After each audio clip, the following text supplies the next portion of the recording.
Welcome to Inside Techs. Here we will learn about power transmission element and control system. Substation equipment testing series में transformer LV test में आज हम देखेंगे HV magnetising current test, जिसे open circuit भी कहा जाता है, ओपन सर्किट टेस्ट, और नो लोड करंट ये भी कहा जाता है। तो हमने ट्रांसफॉर्मर लो वोल्टेज टेस्टिंग में कौन कौन से टेस्ट आते हैं वो देखा था, तो जिसमें यहाँ पे 4 नंबर का जो टेस्ट है एचवी मैग्नेटाइजिंग करंट टेस्ट, वो हम देखेंगे आज।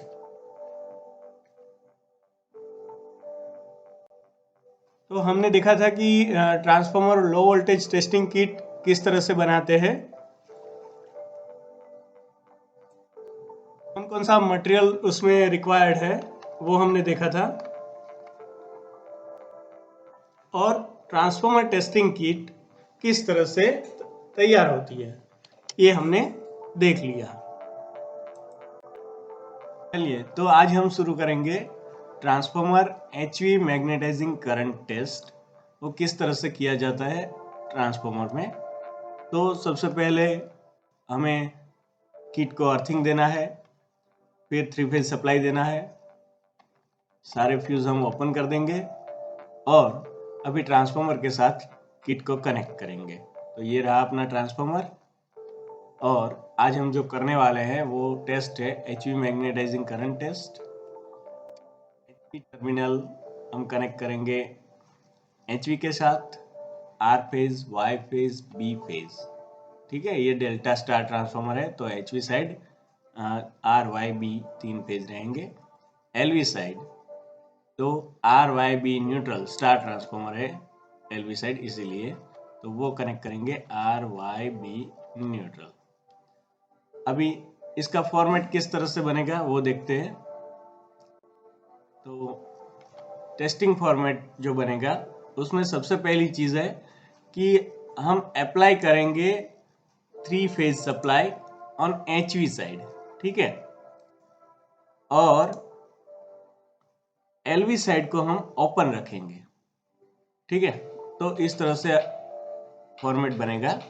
सबसे पहले टेप नंबर, ये कौन सी टेप पे है ट्रांसफॉर्मर, फिर voltage measured eight HV side, तो एचवी साइड के वोल्टेज मेजर करने हैं, और उसमें क्या करेंगे तो आर वाई, वाई बी और बी आर चेक करेंगे, और एलवी एचवी का जो करंट है तो करंट कितना इंजेक्ट हो रहा है ट्रांसफॉर्मर में ओपन सर्किट में वो हम देखेंगे। तो उसमें current R phase, current Y phase और करंट बी फेज देखेंगे। ठीक है, तो चलिए स्टार्ट करते हैं हमारा टेस्ट। और ये टेस्ट जो है वो भी हम पहली टैप, नॉर्मल टैप और आखिरी टैप जो 17 नंबर है उस पे चेक करते हैं। बाकी आप कोई भी टैप पे ये टेस्ट कर सकते हो। ठीक है, तो चलिए शुरू करते हैं। तो फ्यूज देंगे हम, तो एचवी के तीनों फ्यूज दे दिए गए हैं, और अभी हम एमसीबी ऑन करेंगे। तो क्या है कि यहाँ पे करंट इंजेक्ट होगा। ठीक है, तो अभी हम मल्टीमीटर से पहले वोल्टेज चेक करेंगे। तो वोल्टेज हम लेंगे आर वाई, आर वाई में 433 वोल्ट, तो यहाँ पे लिख देंगे 433 वोल्ट। अभी हम देखेंगे वाई बी, तो वाई बी में आ गए हमारे 435 वोल्ट, तो वो हम लिख देंगे यहाँ पे। अभी नेक्स्ट आर बी,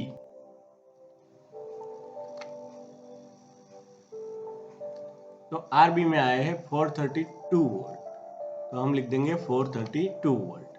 ठीक है, अभी हमें करंट चेक करना है, तो मल्टीमीटर की जरूरत नहीं है, अभी हमें क्लिप ऑन मीटर की जरूरत है। ठीक है, तो ये रहा अपना क्लिप ऑन मीटर, और क्लिप ऑन मीटर में हम मिली एम्पियर रेंज सेट करेंगे और आर फेज का करंट चेक करेंगे। तो ये आ गया 3.60 मिली एम्पियर। ठीक है, तो यहाँ पे हम लिख देंगे 3.60 मिली एम्पियर। तो यहाँ पे क्या है कि ट्रांसफार्मर का जो चार्जिंग करंट रहता है ओपन सर्किट में वो मिली एम्पियर में रहता है। अभी वाई फेज चेक करेंगे हम। तो वाई फेज में आ गया हमारा 2.76 मिली एम्पियर। तो यहाँ पे लिख देंगे 2.76 milli ampere. Next B phase check करेंगे। तो बी फेज में आ गया है 2.47 मिली एम्पियर। तो यहाँ पे लिख देंगे 2.47 मिली एम्पियर। ठीक है, तो इस तरह से जैसे हमने पहली टेप का वोल्टेज और करंट लिया, उसी तरह से हमें 5 नंबर, 17 नंबर या तो आपको जो भी टेप पे टेस्ट लेना है तो इस तरह से लेना है। ठीक है, तो देख नंबर पे अगर हम टेस्ट लेते हैं तो उसके वोल्टेज है और 5 नंबर टेस्ट के ये करंट है, और उसी तरह से 17 नंबर पे वोल्टेज एंड करंट आएगा। तो इस तरह से हमारा मैग्नेटाइजिंग करंट टेस्ट की जो कि ओपन सर्किट टेस्ट बोलते हैं उसे, वो ट्रांसफार्मर में हो जाएगा। तो यहाँ पे एक सवाल खड़ा होता है कि ट्रांसफार्मर अगर एलवी साइड से ओपन है तो फिर भी करंट क्यों ले रहा है? तो ये जो करंट ले रहा है वो करंट है हमारा ट्रांसफार्मर का core loss and copper loss. ठीक है, और ये जो करंट है वो बहुत ही लेगिंग रहेगा। तो वो जो लेगिंग करंट होगा तो उसकी वजह से उसका जो वैल्यू है वो बहुत कम रहेगा। तो इसीलिए हमारा जो ट्रांसफार्मर का जो ओपन सर्किट वोल्टेज है, ओपन सर्किट करंट, वो मिली एम्पियर में रहता है, और कोर लॉस और कॉपर लॉस की वजह से ये करंट हमें ट्रांसफार्मर में एचवी साइड में देखने को मिलता है। ठीक है, तो आज हमने मैग्नेटाइजिंग करंट टेस्ट ट्रांसफार्मर में किस तरह से किया जाता है वो हमने देखा। यहाँ पे सबसे ज़रूरी चीज़ है कि हमें 3 फेज सप्लाई एचवी में देना है और एलवी साइड को ओपन रखना है।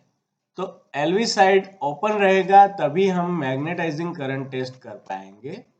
ठीक है, तो यहाँ पे जो हमारा फॉर्मेट है, ये फॉर्मेट दिया गया है और उसमें तीनों टेप 1, 5 और 17 का जो टेस्ट रिजल्ट है वो यहाँ पे दिखाया गया है। तो इस तरह से हम ट्रांसफार्मर में एलवी टेस्ट में एचवी मैग्नेटाइजिंग करंट टेस्ट कर सकते हैं। ठीक है, तो आज हमने एचवी मैग्नेटाइजिंग करंट टेस्ट लिया और आगे हम और भी टेस्ट ट्रांसफार्मर में जो एलवी टेस्ट होते हैं वो कंटिन्यू करेंगे। तो आपको अगर कुछ क्वेश्चन है तो प्लीज़ आप हमें कमेंट कीजिए और देखते रहिए इनसाइड टेक्स। Thank you.